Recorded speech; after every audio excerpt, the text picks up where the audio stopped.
The tech conference after party was in full swing, the air thick with the scent of expensive champagne and idle chatter. As I made my way through the crowd, glass of rosé in hand, I couldn't shake the feeling that something was off. My eyes scanned the room, searching for my husband, Rowan, who had drifted away moments earlier. That's when I saw them. Rowan, in a dimly lit corner, laughing intimately with a woman I didn't recognize. My heart stopped, and a tightness gripped my chest. I knew Rowan, and this wasn't normal. Steeling myself, I drew closer, straining to hear their hushed conversation. June, I can't wait for us to start our new life together. That house we looked at is perfect. Just wait until Lila finds out. Rowan's words sent a shockwave through me. A new house? With this woman? My mind raced as I tried to make sense of what I was hearing. Don't worry, darling. Once the money from your little embezzlement scheme clears, we'll be set. Lila will be none the wiser, June purred, her hand trailing along Rowan's arm. Embezzlement? My head spun as the pieces fell into place. Rowan, my loving husband, the father of my children, had been betraying me all this time. Rage and betrayal surged through me, threatening to consume me. I cleared my throat, causing them to jump in surprise. Rowan, June, what a pleasant surprise. Rowan's face drained of color as he stumbled to find the right words. Lila, this isn't what it looks like. Isn't it? I fired back, my voice dripping with venom. Because it looks like you're planning to run off with this woman, using money you stole from my company. June's eyes narrowed, a sly smile playing on her lips. Oh, Rowan, you didn't tell your dear wife about our little arrangement? Rowan shot June a pleading look, but she seemed to relish in his discomfort. Lila, please, let me explain. Explain what, Rowan? I cut him off, my hands trembling with a mix of rage and heartbreak. How you've been betraying me, our family, and everything I've built. No, I don't want to hear it. I turned on my heel, determined to put as much distance between myself and this train wreck as possible. But Rowan's hand shot out, grasping my arm. Lila, wait. Please, let's talk about this. I can fix this, I promise. I yanked my arm free, glaring at him with a fury I hadn't known I possessed. Fix it? How, Rowan? By running off with your mistress and my money? I scoffed, the words burning my tongue. No, I'm done. We're done. I want a divorce. With that, I stormed away, leaving Rowan and June in my wake, their shocked expressions searing into my memory. As I made my way out of the conference center, my vision blurred with tears of betrayal and rage. How could he do this to me, to our family? The drive home was a blur of my mind racing with 1,000 questions and 1,000 more answers I didn't want to confront. By the time I pulled into the driveway, I had made up my mind. I was going to fight. I was going to take back everything Rowan had stolen from me, starting with my company and my life. The drive home from the tech conference felt like an eternity. My mind was a whirlwind of emotions. Anger, betrayal, a desperate need for answers. How could Rowan do this to me? To our family? The image of him with that woman, June, plotting to run off with my money, burned in my mind, searing into my very soul. As I pulled into the driveway, I sat in the car for a long moment, hands gripping the steering wheel until my knuckles turned white. I had to get a handle on this, to channel my fury into action. Lila Blackwood didn't back down, not from anyone, especially not her own husband. With a deep breath, I marched into the house, my footsteps echoing with determination. I found Rowan in the living room, pacing anxiously, his face a picture of guilt and panic. Lila, thank God you're back. We need to talk about what you heard. I held up a hand, cutting him off. Save it, Rowan. I don't want to hear your pathetic excuses. My voice was calm, but my eyes burned with barely contained rage. I want the truth. Everything. Rowan's shoulders slumped, and he sank into the couch, running a hand through his hair. It started a few months ago. I got in over my head with some gambling debts, and I needed money fast. So I started skimming from your company accounts. Just a little at first, but then it spiraled out of control. I clenched my fists, nails digging into my palms. And June, how does she fit into all this? June, she was someone I met at the casino. She saw an opportunity to get in on the money, and we started planning to run off together. I'm sorry, Lila. I never meant for any of this to happen. Sorry? I scoffed, the word dripping with contempt. You're sorry? Rowan, you've betrayed me, our family, and everything I've built. Do you have any idea what this could do to my company? Rowan's eyes widened in panic. Lila, please, you can't tell anyone. I'll pay it all back, I swear. Just give me some time. I shook my head, my resolve hardening. No, Rowan. You've had your chance and you blew it. I'm filing for divorce, and I'm going to make sure you pay for what you've done. Divorce? Lila, you can't be serious. Rowan surged to his feet, desperation etched in every line of his face. Think of the kids. Think of everything we've built together. I am thinking of the kids, Rowan, I replied, my voice cutting like ice. I'm thinking of the life you've stolen from them, the stability you've destroyed. And as for everything we've built, well, you've made it very clear that it means nothing to you. I turned to leave, pausing only to glare at him over my shoulder. This is your mess, Rowan. Clean it up, because if you don't, I will, and you won't like the consequences. With that, I strode out of the room, my mind already racing with 1,000 plans to untangle the web of deceit Rowan had woven. I would not go down without a fight. I would reclaim what was mine, no matter the cost. The moment I stepped into my office, a sense of purpose and determination washed over me. Rowan's betrayal had shattered my world, but I refused to let him win. This was my life, my company, and I would be damned if I let him destroy everything I'd built. I quickly called a meeting with the executive team, Marco, my trusted CFO, and Clara, my longtime mentor and closest confidante. As they gathered around the conference table, I could see the concern etched on their faces. Lila, what's going on? Marco asked, his brow furrowed. I heard the rumors about you and Rowan, but I wanted to hear it from you. I took a deep breath, steeling myself for the difficult conversation ahead. Rowan has been embezzling money from the company. He's been using it to fund a gambling addiction and to set up a new life with his mistress. Clara's eyes widened in shock, while Marco's face darkened with fury. That bastard, he growled. How much has he taken? I'm not sure yet, I admitted, but I need you both to help me get to the bottom of this. I want a full forensic audit of the company financials, and I want it done yesterday. Consider it done, Marco said, already pulling out his phone to assemble the team. And that's not all. I turned to Clara, my gaze unwavering. I need your help navigating the legal minefield. I'm filing for divorce, and I want to make sure Rowan pays for what he's done. Clara reached across the table, giving my hand a reassuring squeeze. Of course, Lila. I'll put my best people on it. We'll make sure he doesn't get away with this. As the meeting adjourned, I felt a newfound sense of purpose. Rowan may have betrayed me, but I wasn't going down without a fight. I was going to take back control of my life, my company, and my future. Over the next few days, I worked tirelessly with Marco and his team, digging deeper into the company's finances. The numbers were staggering. Rowan had siphoned off millions, all while living a lavish lifestyle with his mistress. The rage I felt only fueled my determination. Concurrently, Clara's legal team sprung into action, freezing Rowan's assets and preparing for a messy divorce battle. They uncovered even more of Rowan's deceit, including debts he had racked up in my name. It was infuriating, but I was grateful to have such a capable team fighting in my corner. As the legal proceedings began, Rowan grew increasingly desperate, lashing out with threats and attempts at manipulation, but I refused to back down. I had spent years building my company, my reputation, and my life. I wasn't about to let Rowan destroy it all. You'll regret this, Lila, he snarled during one particularly heated exchange. I'll make sure you and the kids lose everything. I met his gaze, unflinching. I don't think so, Rowan. You're the one who's going to lose everything. Your money, your freedom, your family. This is my life, and I'm taking it back. With that, I turned and walked away, my steps filled with a newfound confidence. I had the support of my allies, the weight of the evidence on my side, and a burning desire for justice. Rowan may have thought he could outsmart me, but he was about to learn a hard lesson. You don't mess with Lila Blackwood. As the legal battle with Rowan raged on, I was grateful to have a strong support system in my corner. Marco, my loyal CFO and friend, had been instrumental in unraveling the financial web Rowan had woven.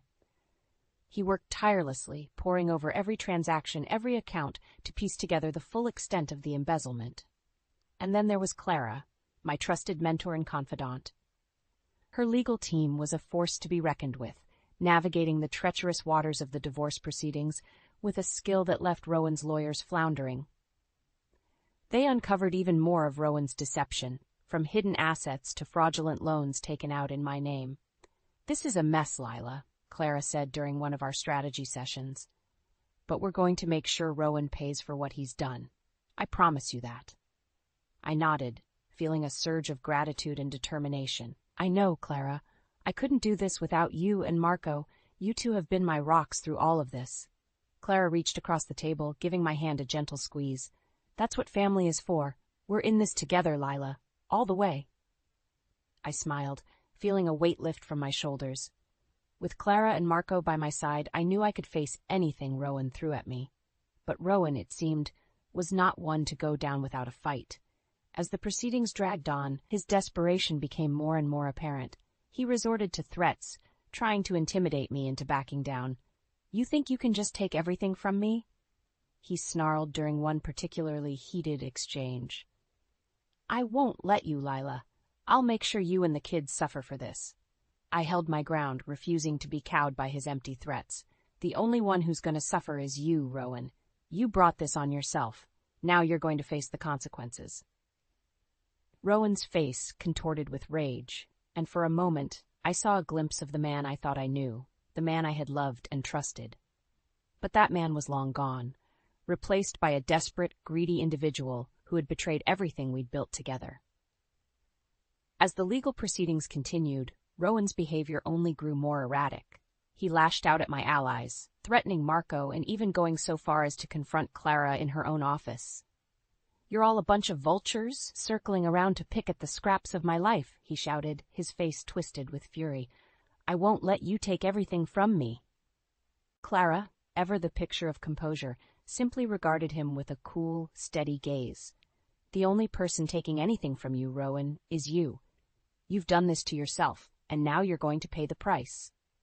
Rowan's shoulders slumped, the fight seeming to drain from him. But I knew better than to let my guard down.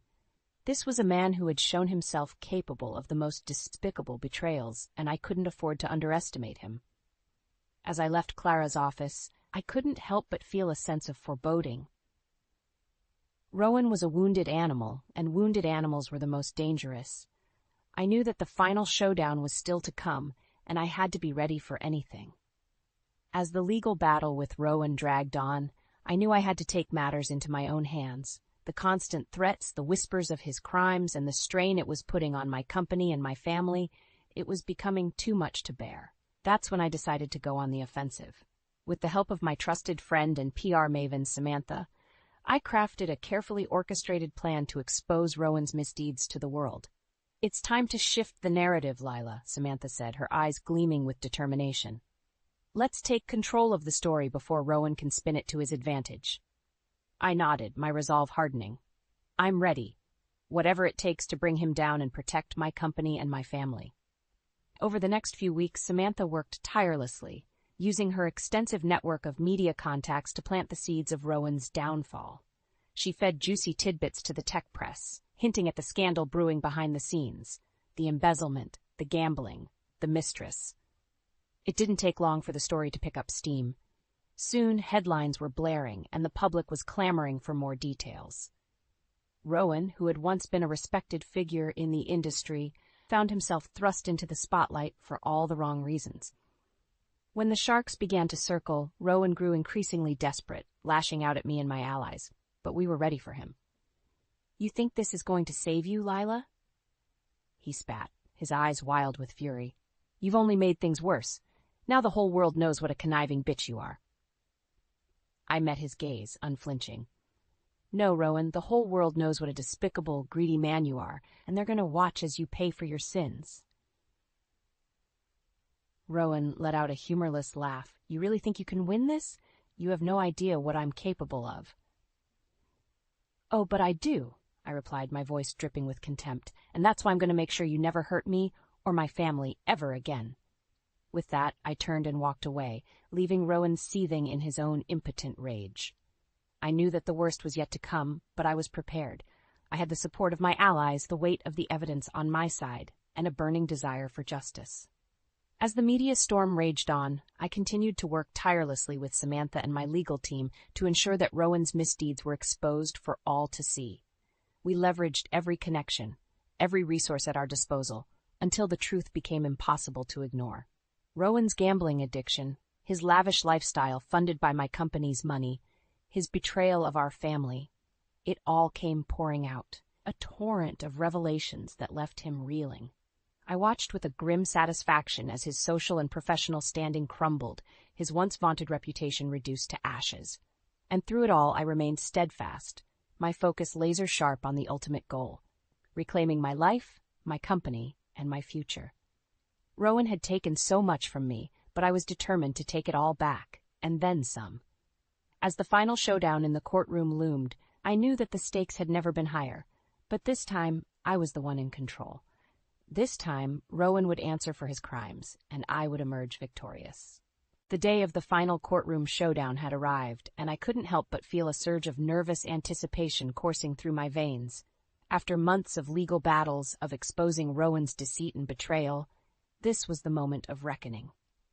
As I stepped into the imposing courtroom, my eyes immediately landed on Rowan, sitting hunched at the defendant's table, his once confident demeanor now tinged with desperation. I took a deep breath, steeling myself for the challenge ahead, and joined my own legal team, led by the formidable Vivian. "Are you ready for this, Lila?" Vivian asked, her gaze unwavering. I nodded, my jaw set with determination. "More than ready. Let's make him pay for what he's done."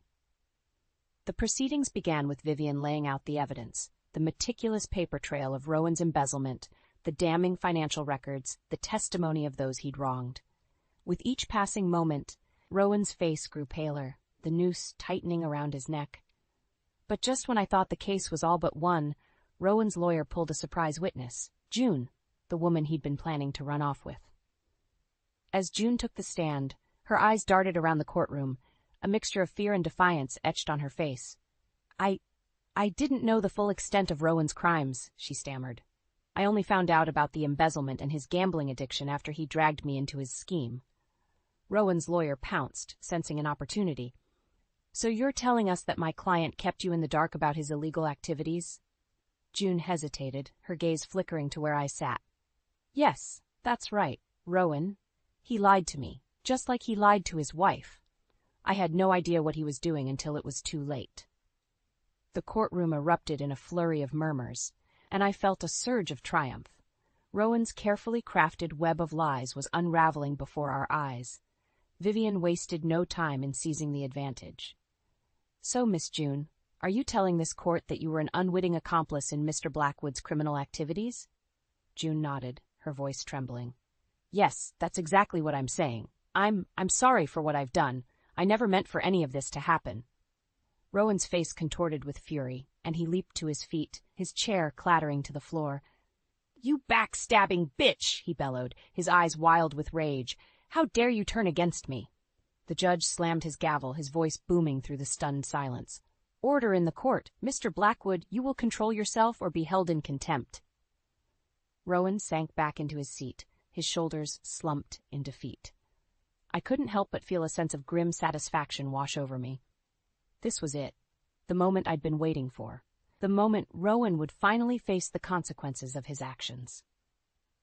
As the final arguments were presented, I watched Rowan's world crumble around him. The evidence was overwhelming, the testimonies damning.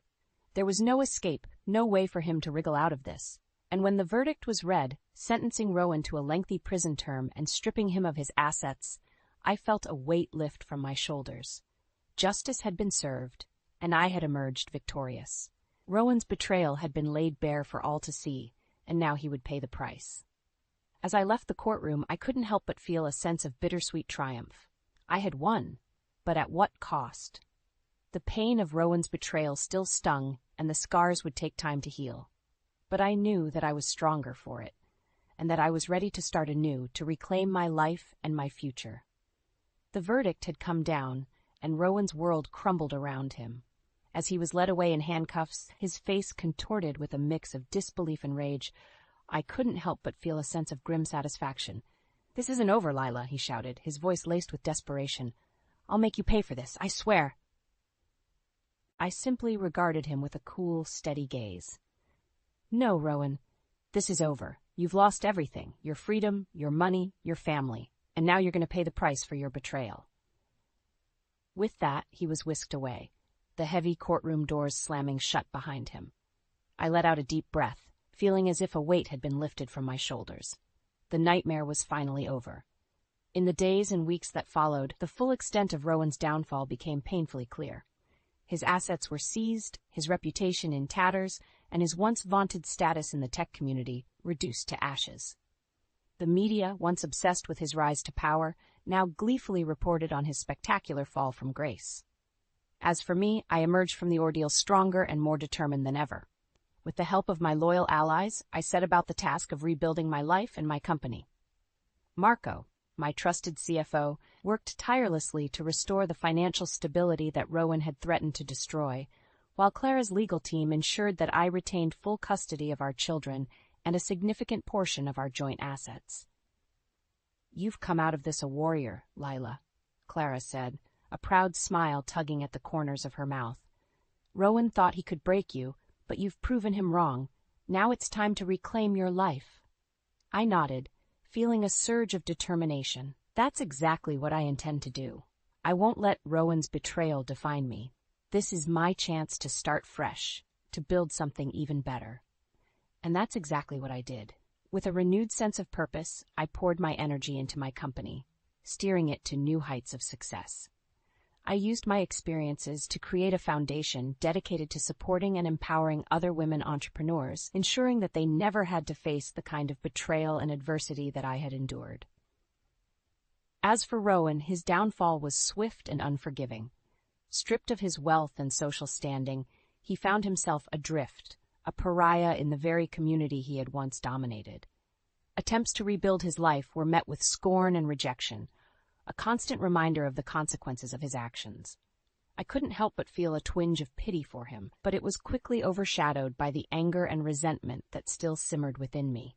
Rowan had taken so much from me, and even now, as he languished in the ruins of his once gilded life, I couldn't find it in myself to forgive him.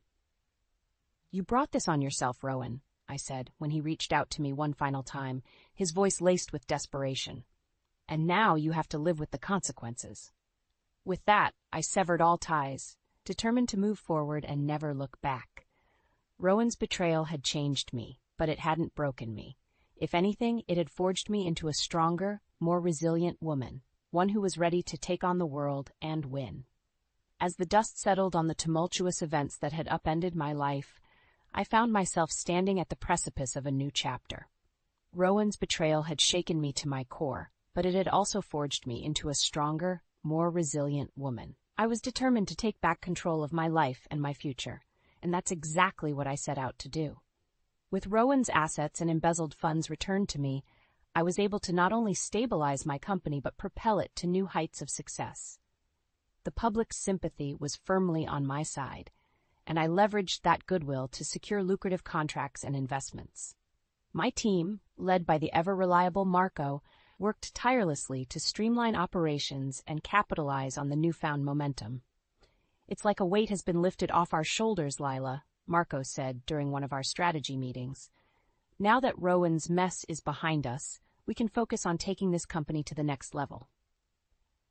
I nodded, a small smile tugging at the corners of my lips. "That's exactly what I intend to do, Marco. This is our chance to build something truly remarkable." And that's exactly what we did.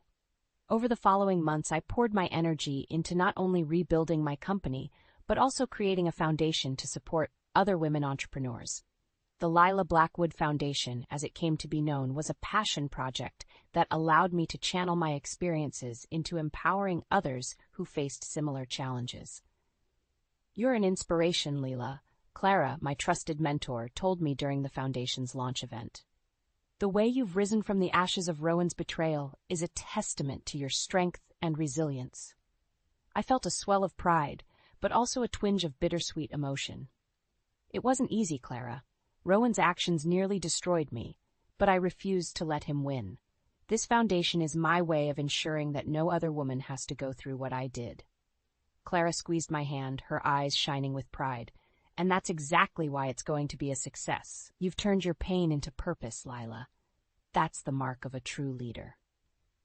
As the foundation gained momentum, I found myself drawing strength from the women whose lives I was able to touch.